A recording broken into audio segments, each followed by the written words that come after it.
नमस्कार मेरे प्यारे विद्यार्थियों, स्वागत है आप सबका हमारे YouTube चैनल श्याम क्लासेस में। तो पीछे एक पार्ट हम कर चुके हैं, कक्षा 12 का ऑब्व्यू है जिसे मैट्रिक्स कहते हैं, तो वो हम कर चुके हैं। अब अगला उसका जो चैप्टर है नंबर 4, केवल हम उसका 50% ही करेंगे, क्योंकि इस बार जो 2021 में जो आपका एग्जाम होगा उसमें सिर्फ 50% ही आपसे पूछा जाएगा। तो चलिए शुरू करते हैं आज की क्लास, जिसमें आपका चौथा जो चैप्टर है जिसका नाम है सारणिक, जिसे इंग्लिश में डिटरमिनेंट्स कहते हैं, उसके बारे में हम अध्ययन करेंगे। तो चलिए स्टार्ट करते हैं। अध्याय 4 सारणिक यानी डिटरमिनेंट्स। अब देखिए होता क्या है डिटरमिनेंट्स। जैसे कि आपने पढ़ा था, तीसरा जो चैप्टर था उसमें आप पढ़ते थे कोई ऑब्व्यू है ए बराबर ऐसा दे रखा है 3 2 2 4, ऐसा कोई ऑब्व्यू है दे रखा है मान लीजिए। अब ऑब्व्यू का जो सिंबल है इस प्रकार से आप ब्रैकेट लगाते हैं, बड़ा ब्रैकेट लगाते हैं। अब यदि का सारणिक लिखना हो आपको, इसी का क्या लिखना हो, सारणिक यदि आपको लिखना हो तो इसे आप लिख सकते हैं ऐसा, सारणिक ऐसा लगाते हैं सिंबल सारणिक का। तो ये क्या बन जाएगा इस प्रकार से 3 2 2 4। आया समझ में। तो देखिए ये पहले अव्यय था, अब इसका हमने सारणिक लिख दिया। पहले ये ए अव्यय था, अब ये ए सारणिक हो गया। और ठीक वैसे ही जैसे मैट्रिक्स में हम मैट्रिक्स को बड़े जो अक्षर होते हैं एबीसीडी के capital letter A B C D से दर्शाते हैं, वैसे इसमें भी बड़े अक्षरों से इसको लिखते हैं। ठीक है, क्योंकि ये बड़ा अक्षर लिखा जाता है यहाँ पे, जैसे ए है, बी है, कोई सी है, कोई डी है, ऐसे इस प्रकार दे रखा है आपको कोई सारणिक, तो उस सारणिक को हम इस तरह से लिखते हैं। तो इसमें ये तो जैसे प्रतीक की बात करें तो ये इसका प्रतीक हो गया। ये क्या है, इसका प्रतीक है। इस प्रकार से दो लाइनें खींचते हैं इस प्रकार से, ये क्या है, इसका प्रतीक है। और आप चाहे परिभाषा की बात करें इसके, तो परिभाषा क्या हो जाएगी, परिभाषा हो जाएगी आपकी, मान लीजिए आपके पास कोई ए बराबर ए आई जे दे रखा है, ऑब्व्यू है दे रखा है, ए आई जे ऑब्व्यू है दे रखा है। तो ये जो ऑब्व्यू है इसको आप सारणिक में कैसे लिखेंगे, तो सारणिक में लिखेंगे तो ये ब्रैकेट तो लगाएंगे नहीं। अभी अभी मैंने बताया आपको, इस प्रकार से दो लाइनों से दर्शाते हैं सारणी को, ये इसका प्रतीक होता है सारणी का। ठीक है, और इसके अंदर जो यहाँ लिखे होते हैं वो आपके क्या कहलाते हैं, वही जैसे मैट्रिक्स में कहलाते थे अवयव होते हैं। क्या होते हैं, अवयव होते हैं। और एक चीज और की जो सारणिक होता है वो एक वर्ग अवयव ही होता है एक प्रकार से। वर्ग अवयव में क्या होता है कि पंक्तियों और स्तंभों की संख्या क्या होती है, बराबर। वैसे इसमें भी पंक्ति और स्तंभ भी होते हैं लेकिन वो बराबर होते हैं। अब अवयव है तो कोई भी क्रम का हो सकता है। अवयव का जो क्रम है उसमें जैसे हमने देखा 2 क्रॉस 3, 3 क्रॉस 4, 4 क्रॉस 5, ऐसे कुछ भी लिख सकते थे। ठीक है, 3 पंक्तियां 2 स्तंभ या 2 पंक्तियां 3 स्तंभ ऐसे लिख देते थे। लेकिन ऐसा इसमें नहीं होता है। सारणिक जो है उसमें आपके पंक्तियों तथा स्तंभों की संख्या क्या होती है, हमेशा बराबर होती है। दो क्रम का जो सारणिक होगा वो 2 क्रॉस 2 का हो जाएगा, उसका क्रम 2 क्रॉस 2 हो जाएगा। और ऐसे ही हम बात करें तो इसमें जैसे आपके ये 3 क्रॉस 3 का सारणिक आ गया तो 3 क्रॉस 3 क्रम का हो जाएगा ना, जिसमें पंक्तियां और स्तंभ क्या होंगे, हमेशा बराबर रहेंगे। परिभाषा में जैसे ए एक अवयव दे रखा है का सारणिक, यानी इसे हम एक अद्वितीय अद्वितीय रूप में इस प्रकार से इसको लिखें यदि ए आई जे, तो इस अवयव ए का ये एक सारणिक कहलाता है। ठीक है, ए बराबर ए आई जे जो अवयव था इसका ये क्या कहलाता है, सारणिक। ये एक अद्वितीय रूप हो गया इसका, इसको एक अद्वितीय रूप में हमने लिख दिया तो ये आपका क्या कहलाएगा, सारणिक कहलाएगा। तो सारणी का ये प्रतीक था, इसके अंदर जो होते हैं वो एलिमेंट्स यानी अवयव होते हैं। और सारणी हमेशा एक वर्ग सारणिक होता है। वर्ग सारणी का मतलब समझ गए होंगे, पंक्तियों तथा स्तंभों की संख्या सारणिक में क्या होती है, हमेशा बराबर होती है। अब हम बात करते हैं सारणी के क्रम की। सारणी का जो क्रम होता है वो कैसा होता है, तो क्रम के आधार पर अब सारणिक जो है ना, एक दूसरी बात जैसे कि अवयव का कोई भी संख्यात्मक मान होता है नहीं। अब तक हमने देखा था, अवयव जब पढ़ा था तो उसमें देखा कि अवयव का कोई संख्यात्मक मान नहीं होता है, अवयव अपने आप में एक अरेंजमेंट है। जबकि सारणी का हम मान ज्ञात कर सकते हैं। कैसे, देखिए सबसे पहले बात करते हैं सारणिक का क्रम। सारणिक का क्रम, इस सारणिक के क्रम में सबसे पहला जो एक नंबर आपका आता है वो है आपके एक क्रम का सारणिक। एक क्रम का सारणिक, तो ये एक क्रम का सारणिक कौन सा होता है, इसको देखिए। एक क्रम के सारणिक का मतलब है उसमें पंक्ति भी एक ही होगी, स्तंभ भी एक ही होगा। इसका मतलब ये हुआ कि अवयव एक ही होगा उसमें मात्र। जैसे कि मैं कहूं आपको कि सारणिक ए आपको दे रखा है इस प्रकार से 4, और जैसे बात करें इसके मान की कि इसका मान कैसे ज्ञात करेंगे, तो सारणिक 4 का मान भी कितना आएगा, 4 ही आएगा। यदि यहाँ पे ऐसा लिखा होता सारणिक ए, तो इसका मान भी क्या होता, ए। तो जब किसी सारणिक में एक ही अवयव दे रखा हो, आप इसको मॉड्यूलस नहीं समझें, ये एक सारणिक का चिन्ह है, ठीक है ना। कई बार जैसे ऐसे लिख दिया -3 का सारणिक, तो इसका मान -3 ही होता है, जबकि मॉड्यूलस क्या करता है, माइनस जो ऋणात्मक जो संख्या उसको धनात्मक बना देता है, ऐसा ही करता है ना। तो यहाँ ये सारणिक है। अब ये यहाँ सारणिक के केस में तो सारणिक ही रहेगा ना, मॉड्यूलस होता तो ये +3 लिख देते हैं, लेकिन -3 सारणिक में लिखा है तो इसकी वैल्यू भी -3 ही रहेगी, ठीक है। ये हो गया आपका एक क्रम का सारणिक। ऐसे ही बात करें हम द्वितीय क्रम की, द्वितीय क्रम का सारणिक। तो इसमें क्या होगा आपके, इसमें आपके 2 पंक्तियां और 2 ही स्तंभ होंगे द्वितीय क्रम में। जैसे कि मैं एग्जांपल लेता हूं इस प्रकार से, ए बराबर कोई सारणिक दिया हुआ है इस प्रकार से, ए बी सी और डी, इस प्रकार से मैंने ये सारणिक लिख दिया, ठीक है। तो ये 2 क्रम का सारणिक हो गया। इसमें 2 ही तो पंक्तियां देखिए और 2 ही क्या है, स्तंभ दे रखे हैं। अब इसके प्रसार की बात करें या इसके हल की बात करें, इसके मान की बात करें, कैसे ज्ञात करते हैं, तो वो देखिएगा। अब इसमें हम क्या करेंगे, इसको तो इससे गुणा करते हैं, ए को डी से गुणा करते हैं, और इसमें से माइनस करते हैं, बी को सी से गुणा करते हैं, ठीक है। ये 2 क्रम 2 का है ना, तो इसको इससे गुणा और इसको इससे गुणा। तो ए को डी से किया ए डी और बी को सी से किया तो बी सी। इस प्रकार से इसका मान ज्ञात कर लेते हैं। जैसे कि फॉर एग्जाम्पल मैं आपको कहूं कि मेरे पास एक सारणी का 3, 2, 5 और 4, इसका आपको कहे कि मान ज्ञात कीजिए, तो कर सकते हैं, कोई दिक्कत नहीं है। 3 को 4 से मल्टीप्लाई करेंगे 12 हो जाएगा, इसमें से माइनस कर देंगे, 5 दूनी 10, तो ये 10 माइनस कर दिया, तो ये 12 में से 10 गया, कितना बचा, 2 बच गया आपके पास। कितना बचा, ये शेषफल बच गया 2। तो इस प्रकार से 2 क्रॉस की या द्वितीय क्रम की जो सारणिक होती है उसका मान हम आसानी से ज्ञात कर सकते हैं। अब देखिए होता क्या है रियल में, जैसे ये मैंने इसका मान निकाला, तो ऐसा लिखते हैं इसको कि ये जो आपका है ए, अब ये ए आप लिख रहे हो यहाँ पर, तो इसको छोड़ देंगे और इसके सामने जो पंक्ति देखिए उसको छोड़ देंगे, इसको छोड़ देंगे, इसको छोड़ देंगे, ये बचा। तो यहाँ पे सारणिक में किसको लिखेंगे, बी को लिखेंगे। फिर यहाँ माइनस का चिन्ह, बी को जब ले रहे हैं, बी के संगत जब प्रसार, देखो पहली पंक्ति के अनुसार हम प्रसार कर रहे हैं, पहली पंक्ति को लेकर के, तो पहली पंक्ति का ये अवयव, अब इसको छोड़ दिया, इसके सामने वाली पंक्ति को और स्तंभ को छोड़ने पर ये डी बचा, तो इस डी से गुणा, माइनस बी जब लिया हमने, तो इसके सामने वाला स्तंभ छोड़ देंगे, सामने वाली पंक्ति छोड़ देंगे, बचा कौन, सी, तो सी यहाँ सारणिक में लिख देंगे इस प्रकार से। और जब इसको हल करते हैं तो A D minus B C, A D minus B C, इस प्रकार से आप 2 क्रम का जो अवयव उसका मान ज्ञात कर सकते हैं। अब इसमें होता क्या है, देखिए इस प्रकार से 2 क्रम का जो अवयव है, इसमें चिन्हों का भी ध्यान रखना पड़ता है, और ये डिपेंड करता है उस अवयव की पोजीशन पर कि वो अवयव कहाँ स्थित है। जैसे यहाँ पे जो अवयव होता है वो A11, ये होता है A12, ये होता है A21 और ये होता है A22। तो इसके लिए जब इसके संगत आप प्रसार करेंगे, पहली पंक्ति के संगत अनुसार आप प्रसार कर रहे हैं, तो आप क्या करते हैं, A11 को लेते हैं, तो इसको छोड़ देते हैं, इसको छोड़ देते हैं, ये आता है यहाँ पे A22, ऐसे ही आता है, और इसमें से माइनस करते हैं A12। जब A12 को लिया तो इसको छोड़ दिया, इसको छोड़ दिया, ये A21, यहाँ A21 लिख देंगे। आया समझ में, आसान से ऐसे करते हैं। तो इसमें देखिए यहाँ पे मैंने माइनस लगाया, यहाँ पे माइनस क्यों लगाया, क्योंकि ये इस पोजीशन पर निर्भर करता है। देखिए जैसे अवयव में मैंने चिन्ह लिखे, यहाँ पे प्लस, ये माइनस, और ये फिर से माइनस और ये प्लस। ऐसा क्यों किया मैंने, क्योंकि रियल में क्या होता है कि उप सारणिक और सहखंड जब पढ़ते हैं हम, तो उप सारणिक का क्या मतलब है, मान लीजिए आपको कहे कि इस अवयव का उप सारणिक निकालो, तो आप ये छोड़ते हैं, ये छोड़ते हैं, इसका उप सारणिक A22 है, तो A11 का उप सारणिक कौन है, A22, A12 का कौन है, A21। लेकिन ये A12 का जो सारणिक होगा वो माइनस का होगा। माइनस का क्यों होगा, क्योंकि मैंने अभी कहा कि अवयव की पोजीशन पर निर्भर करता है। अब A11 और 1 + 1 क्या है, 2 होता है, 1 + 1 कितना होता है, 2 होता है। जबकि यहाँ 1 + 2 है, 1 + 2 कितना होता है, 3 होता है।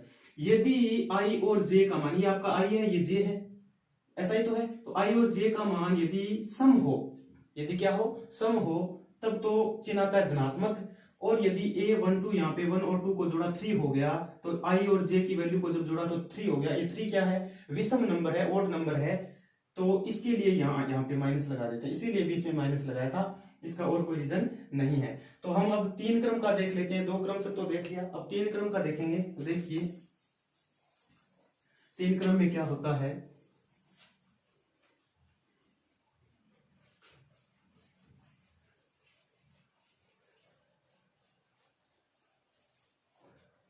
तो यहाँ पे लिखा मैंने नंबर 3,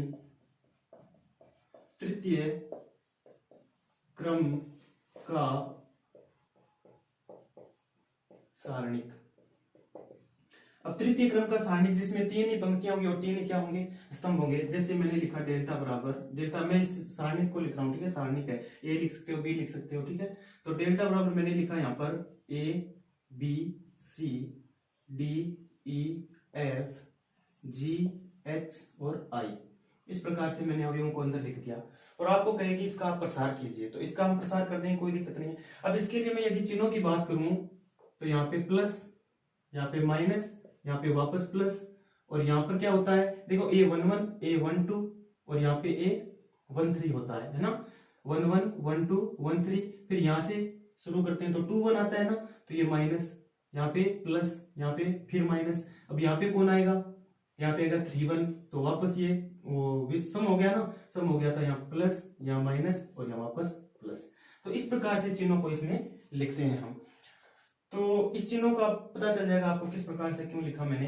तो चलिए इसका हम प्रसार करते हैं, पहली पंक्ति के अनुसार करते हैं। आप किसी भी पंक्ति या किसी भी स्तंभ के अनुसार प्रसार कर सकते हैं। जैसे आप इस स्तंभ के अनुसार करना चाहिए कर सकते हैं, इस पंक्ति को लेकर कर सकते हैं, इस पंक्ति को लेकर कर सकते हैं, इस स्तंभ को लेकर कर सकते हैं, कोई दिक्कत नहीं है। लेकिन लेना एक स्तंभ या पंक्ति है, उसी के अनुसार हम प्रसार करेंगे। तो सबसे पहले यह हल ज्ञात करेंगे। तो सबसे पहले इसमें ए लिखा है, जब मुझे ए निकालना है तो मैं इस कॉलम को छोड़ूंगा, इस रो को छोड़ दूंगा, इसको इससे गुणा, इसको इससे गुणा, ये तो। लेकिन ये जो सारणिक बचा ना, शेष सारणिक, इसको लिखेंगे ई एफ और एच और आई, इसको लिख दिया मैंने। ए को जब लिया तो मैंने ये स्तंभ छोड़ दिया, ये पंक्ति छोड़ दी, ये बचा आपके पास, ये 4 अवयव बचे आपके पास, वो मैंने यहाँ पे लिख दिए। अब यहाँ चिन्ह कौन सा आएगा, अब ये किस नंबर पर है, ये 1 2 पर है। 1 2 का मतलब 1 और 2 हो गए 3 क्या है, एक ओड नंबर यानी विषम संख्या है, तो यहाँ आएगा माइनस, यहाँ बी लिखेंगे। और जब बी की बात करेंगे, इस स्तंभ को छोड़ देंगे, बी के सामने वाले इस पंक्ति को छोड़ देंगे, डी एफ जी आई, डी एफ जी आई, इस प्रकार से इसको लिखेंगे। फिर प्लस, अब बात करते हैं सी की, तो सी को ले लिया। अब देखिए सी को जब लिया तो इसको छोड़ दिया, इसको छोड़ दिया, डी ई जी एच, डी ई जी एच, इस प्रकार से मैंने लिखा। अब होगा क्या, वही 2 क्रम 2 का तो आपको हल करना आता ही है, तो आप कर सकते हैं, कोई दिक्कत नहीं है। यहाँ पे ए का ए ब्रैकेट, इसको इससे गुणा, तो ये ई आई और माइनस एफ एच। अब यहाँ पे माइनस बी, तो माइनस बी लिखा, और ब्रैकेट में डी आई, डी क्या हो जाएगा आई, और एफ माइनस एफ जी हो जाएगा। फिर प्लस सी, ब्रैकेट में डी को एच से डी एच और माइनस ई को जी से ई जी, इस प्रकार से गुणा कर दिया। अब यहाँ यदि संख्याएं होती तो आप संख्याओं से कर लेते, कोई दिक्कत नहीं है। मान लीजिए संख्या होती 4 3 2 1 5 7 3 4 5, जो भी संख्याएं होती, संख्याओं का सारणिक होता, तो संख्यात्मक कोई मान आ जाता, ठीक है। अब इसको और भी हल कर सकते हैं आप, ए को अंदर गुणा करो, ए को ई आई से करेंगे तो ए ई आई, माइनस ए को इससे करेंगे तो A F H, minus B को इससे करेंगे, माइनस बी को इससे कर रहे हैं तो बी डी आई, और माइनस माइनस प्लस, और बी एफ जी, प्लस सी को इससे करेंगे सी डी एच, और माइनस ई जी से करेंगे तो सी ई जी। ये इसका हल हो गया। इस प्रकार से प्रसार कर लेते हैं और हल ज्ञात कर लेते हैं। तो आसान सा है, तृतीय क्रम के सारणी का इस प्रकार से हल करते हैं। और ये यहाँ पे मैंने चिन्ह लिखे हैं, आपको समझ आ गए होंगे कि किस प्रकार से कैसे चिन्ह ये लिखे जाते हैं। ये केवल अवयव की पोजीशन पर निर्भर होते हैं। तो चलिए आगे बढ़ते हैं। हमने अब तक सारणी का क्रम पढ़ लिया, एक क्रम का पढ़ा, द्वितीय क्रम का और तृतीय क्रम का, ये तीनों का हमने पढ़ लिया। अब हम बात करते हैं उप सारणी की, कि उप सारणी क्या होता है, और उसके बाद बात करेंगे सहखंडज की, ठीक है। तो उप सारणिक, यहां पे मैंने लिखा उप सारणिक। तो देखिए ये भी आप आसान है, पढ़ चुके हैं रियल में। तो देखिए इसको हम उप सारणिक, इसको बोलते हैं माइनर, ठीक है, माइनर बोलते हैं इसको, माइनर बोल सकते हो या माइनस लिख दिया मैंने, ठीक है, माइनर उप सारणी बोलते हैं इसको, ठीक है। अब देखिए उप सारणी कैसे ज्ञात करते हैं। जैसे मेरे पास एक दिया हुआ है, कोई सारणी दे रखा है A11 A12 A21 A22, इस प्रकार से सारणी दे रखा है। अब इसमें देखो उप सारणी जो होता है वो अवयव का पूछा जाता है कि इस अवयव का उप सारणी कितना है या इसका कितना है, ऐसे पूछते हैं। तो आपको पूछे कि A11 का उप सारणी बताइए, तो A11 जो है इसका उप सारणी कौन होगा? तो अभी बताया था मैंने, प्रसार किया था तब। इसको छोड़ देते हैं, इसको छोड़ देते हैं, क्या बचा? A22। तो A11 का जो उप सारणिक है वो कितना है? A22 है। A12 का पूछे तो A12 का उप सारणिक, A12 का उप सारणिक कौन होगा? इसको छोड़ेंगे, इसको छोड़ेंगे, ये बचा, तो A21। ऐसा ही तृतीय क्रम का जो होता है उसमें भी हम कर सकते हैं। और यहाँ पे संख्यात्मक वैल्यू होती है तो संख्यात्मक वैल्यू से उस प्रकार से हो जाता है, संख्यात्मक माना जाता है यहाँ पर, ठीक है। तो तृतीय क्रम की यदि बात करें तो देखिएगा कैसे, यहाँ तृतीय क्रम का ही ले रहा हूं मैं अभी। तो मान लीजिए कोई सारणिक डेल्टा इज इक्वल टू ऐसा दिया हुआ है 3 2 1 5 4 2 3 3 7।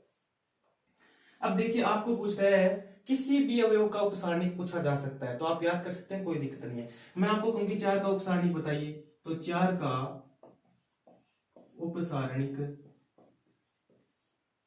क्या होगा बताओ? 4 का उपसारणिक, अब 4 है, इसके सामने वाली पंक्ति, सामने वाले स्तंभ को छोड़ दीजिए, 3 1 3 7, तो 3 1 3 7 इस प्रकार से ऐसे लिखेंगे और इसको हल कर सकते हो आप, तो 21 माइनस 3, ठीक है। और इसको हल करोगे तो 18, तो 4 का उपसारणिक 18 होगा। इस प्रकार से कर सकते हो, बस ऐसे ही उपसारणिक ज्ञात करने हैं आपको। अब बात करते हैं सहखंडज की, सहखंड की बात करते हैं। सहखंडज की तो अगले पार्ट में बात करेंगे। सहखंड क्या होता है उसको देखिएगा थोड़ा सा। तो देखिए सहखंड, सहखंड क्या होता है? तो उपसारणी आपके समझ में आ गया होगा, आसान है। कोई भी अवयव का पूछे तो उसका हम निकाल सकते हैं। जैसे प्रसार करते हैं, उसमें प्रसार कर रहे थे तब सीखा था ना प्रसार कैसे करते हैं। जिस अवयव को लेते हैं उसके सामने वाली पंक्ति छोड़ देते हैं और सामने वाला स्तंभ छोड़ देते हैं, बाकी बचा जो शेष सारणिक होता है वो आपका उपसारणिक हो जाता है, या उसकी वैल्यू जो होगी वो उपसारणिक हो जाएगी। तो सहखंडज में देखिए, सहखंड में, सहखंड इसको इंग्लिश में बोलते हैं कोफैक्टर, और इसे इस प्रकार से भी लिख सकते हैं Fij, ठीक है। हम इस प्रकार से दर्शाएंगे। तो Fij जब निकालेंगे, जैसे मान लीजिए कोई सारणिक दे रखा आपको इस ऐसा, Aij कोई सारणिक दे रखा है ऐसा, कोई बराबर सारणिक दिया होगा, तो इसका जब आप सहखंड निकालेंगे तो सहखंड भी वही, जैसे कोई तृतीय क्रम का सारणिक दे रखा है या द्वितीय क्रम का सारणिक दे रखा है, तो उसको निकालने के लिए पहले ऐसे ऐसे लिखेंगे का इसका Fij समझ गए ना, सहखंड की बात कर रहा हूं मैं Fij। तो जिस अवयव का निकालोगे ना उसके लिए ऐसा लिखेंगे -1 की पावर i प्लस j, और यहाँ पे हो जाएगा Aij, सारणिक Aij, ठीक है। मतलब जो अवयव लिया है आपने वो यहाँ पे आएगा ना, A11 लिया है तो i का मान 1, j का मान 1, तो 1 + 1 2 हो गया, और -1 की पावर 2 का मतलब तो वापस प्लस ही होता है। तो इससे ये फर्क क्या पड़ता है कि इससे पता चल जाता है कि कहाँ माइनस आएगा और कहाँ प्लस आएगा। तो इस प्रकार से हम सहखंड को ज्ञात करते हैं। तो देखिए जैसे मैं एग्जांपल लेता हूं, एक एग्जांपल आपकी किताब से कोई एग्जांपल ले लेते हैं। तो एग्जांपल में आपके जैसे एक एग्जांपल दे रखा है, डेल्टा बराबर एक सारणिक दे रखा है। मैं बताता हूं सहखंड कैसे निकालते हैं। लिखा है 7 4 -1, 7 4 -1, और साथ में इसमें -2 3 0, -2 3 और 0, और नीचे लिखा है 1 -5 2, 1 -5 और 2। अब आपको कहे कि 7 का बताइए, पहले तो 7 का सहखंड बताइए। तो 7 का सहखंड, ठीक है, इस 7 का सहखंड निकालना आपको। तो सबसे पहले -1 की पावर, ये 7 किस पोजीशन पे? A11 पे, तो यहाँ i का मान 1 और j का मान भी 1, 1 + 1, और यहाँ पे इसको छोड़ दिया, इसको छोड़ दिया, इसको इससे गुणा, ऐसे ऐसे लिख देंगे। इस पूरे को लिख देता हूं मैं एक बार, ऐसे लिख दिया मैंने। अब -1 की पावर 1 + 1 यानी 2 हो गई, -1 की पावर 2 हो गई, और इसका हल आप जानते हैं 6, और ये हो गया -5। तो -1 की पावर सम है, देखो माइनस की संख्या यहाँ पर 1 और उसकी पावर सम है। जब सम होती है तो 2 बार मल्टीप्लाई होता है, प्लस हो जाता है, तो ये धनात्मक उत्तर आएगा। 6 में से 5 गया 1, सॉरी 0 है यहाँ पर, 5 को 0 से गुणा करेंगे 0 हो जाएगा, तो ये उत्तर कितना आएगा आपके पास? 6 आ जाएगा। तो इस प्रकार से सहखंड निकाले, किसी भी अवयव का आप सहखंड निकाल सकते हैं। जैसे 4 का कहे तो 4 का सहखंड, 4 का सेकंड वही -1 की पावर, ये कौन सी पोजीशन पे 1 2 पे, यहाँ 1 + 2 लिखेंगे और यहाँ पर इसको छोड़ दिया, इसको छोड़ दिया, तो 2 -2 0 1 2 -2 0 1 और 2 इसको लिखा। अब हल करो इसे, तो -1 की पावर 1 + 2 यानी 3 हो गया, तो ये -1 आया यहाँ पर, और ब्रैकेट में ये हो जाएगा -4 और 1, ये 0 हो जाएगा ना, -0। तो इसका हल क्या है आपके पास, -4 बचेगा, -4 को -1 से गुणा करेंगे तो ये +4, तो 4 का सेकंड 4 ही आ गया वापस। ठीक है, इस प्रकार से सेकंड हम ज्ञात करते हैं। तो अब आप अपनी किताब में से एग्जांपल्स हैं उनको कर सकते हैं, और 3.1 जो है एक्सरसाइज उसको भी आप कर सकते हैं। एक सारूस आकृति और भी है, चलो सारूस आकृति की बात कर लेते हैं। मुझे नहीं लगता सारूस आकृति के बारे में तो पूछा जा सकता है, लेकिन फिर भी एक बार चर्चा कर लेते हैं उसके बारे में। तो सारूस आकृति देखिए, सारूस आकृति द्वारा सारणिक का हल। तो ये एक आकृति है, डायग्राम बनाते हैं और इसके द्वारा क्या करते हैं, सारणिक का हल। ठीक है, मैं एक सारणिक लेता हूं डेल्टा बराबर, आप समझ लीजिएगा, मैंने लिया यहां पर A B C D E F G H I, ऐसा मैंने एक सारणिक लिया इस प्रकार से। और अब देखिए ये जो सारणिक लिया है ना, सारूस आकृति द्वारा आप सारणिक का हल ज्ञात करें तो कैसे ज्ञात करें, तो इसमें क्या करते हैं कि ये पूरा आपके पास देखिए 1 2 3 स्तंभ है और 3 इसमें पंक्तियां हैं। ठीक है, लिखते हैं हमने, ये पहले वाले जो 2 स्तंभ है ना उनको आप वापस लिख लीजिए पास में। ठीक है, कैसे, देखो ADG यहाँ लिखेंगे AD और G, BEH यहाँ लिखेंगे BE और H, इस प्रकार से लिखेंगे। चाहे तो आप इन 2 को लिख लें या फिर इन 2 को लिख लें। ठीक है, या इधर इधर वाला जो है ना, ये वाला और ये वाला, इसको लिख लें, कैसे भी कर सकते हैं। अब देखिए करना क्या होगा, इस प्रकार से इन सबको गुणा करते हैं। ठीक है, और इसको गुणा करते हैं, ये जो तीर के निशान लगाना ना में, फिर इसको गुणा करते हैं। अब देखिए ये आकृति बन रही है एक इस प्रकार से, तो इसको बोलते हैं सारूस आकृति। अब देखिए यहां ऐसा और यहां पर ऐसा, और इसको कर देंगे इससे गुणा, इस प्रकार से। ठीक है, इस प्रकार से देखिए हमने बना लिया ये। अब इसका अर्थ क्या हुआ देखिए, अब इस रो में जितने भी आए हैं ना, इस लाइन के अंदर आ रहे हैं जितने भी अवयव, उनको गुणा कीजिए AEI, यहाँ लिखेंगे AEI, फिर लगाते हैं प्लस का निशान, क्या लगाते हैं, प्लस का निशान, फिर BFG यहाँ लिखेंगे BFG, फिर प्लस CDH CDH। ठीक है, इस प्रकार से लिख दिया, इसको ब्रैकेट में बंद, और फिर इसमें से माइनस करते हैं ये वाले। ठीक है ना, तो CEG plus AFH plus BDI, तो BDI। अब यहां संख्यात्मक वैल्यूज होती है तो गुणा हो जाती है आपस में, और इस प्रकार से हल इसका ज्ञात हम कर लेते। तो ये है आपके सारूस आकृति द्वारा सारणिक का हल, इस प्रकार से आप कर सकते हैं, कोई प्रॉब्लम नहीं होगी आपको। तो आगे बढ़ते हैं, हम कुछ एग्जांपल्स की बात कर लेते हैं, 2-4 एग्जांपल करते हैं, बाकी करेंगे अगली क्लास में। तो देखिएगा आपकी किताब का जो पहला ही एग्जांपल है वो लिखा है, सारणिक 2 4 2 - 3 का मान ज्ञात कीजिए। एक सारणिक दे रखा है 2 4 2 - 3 ऐसा, डेल्टा बराबर, एग्जांपल नंबर 1 की बात कर रहा हूं मैं, ऐसा सारणिक लिखा है 2 4 2 - 3 और इसका मान पूछ रहा है। तो मैंने आपको बताया था ना, इन दोनों को गुणा कर दीजिए, तो 3 दूना 6, माइनस का क्या हो गया 6, और ये 4 दूना 8 -8, बीच में तो माइनस ही होता है, तो -8 और -6 -14।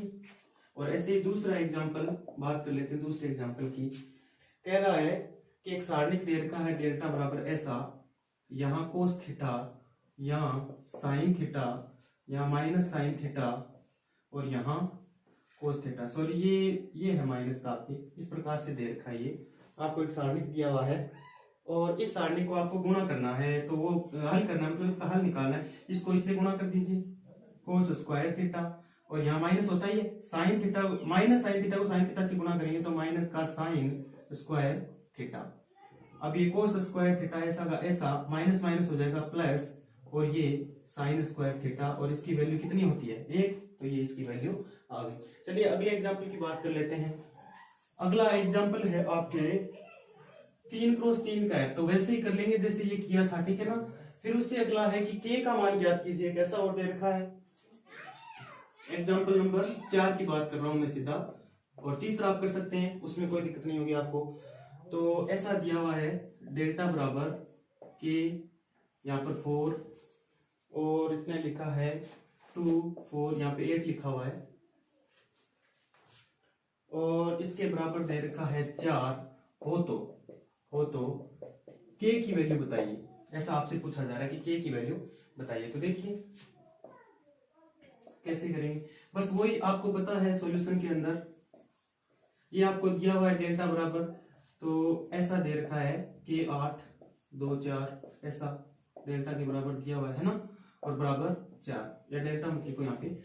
अब k की वैल्यू फाइंड करनी है आपको, तो देखिए k को पहले 4 से मल्टीप्लाई तो 4k, ठीक है, और 8 को इससे करेंगे तो 8 दूनी 16, और माइनस का वो भी 16 बराबर 4, और 4k बराबर इस 16 को उधर भेज देंगे तो 4 प्लस का 16 है ना, तो 4k बराबर ये कितना हो गया 20, और यहां से k इज इक्वल टू 20/4, तो कितने टाइम चला गया 5 टाइम।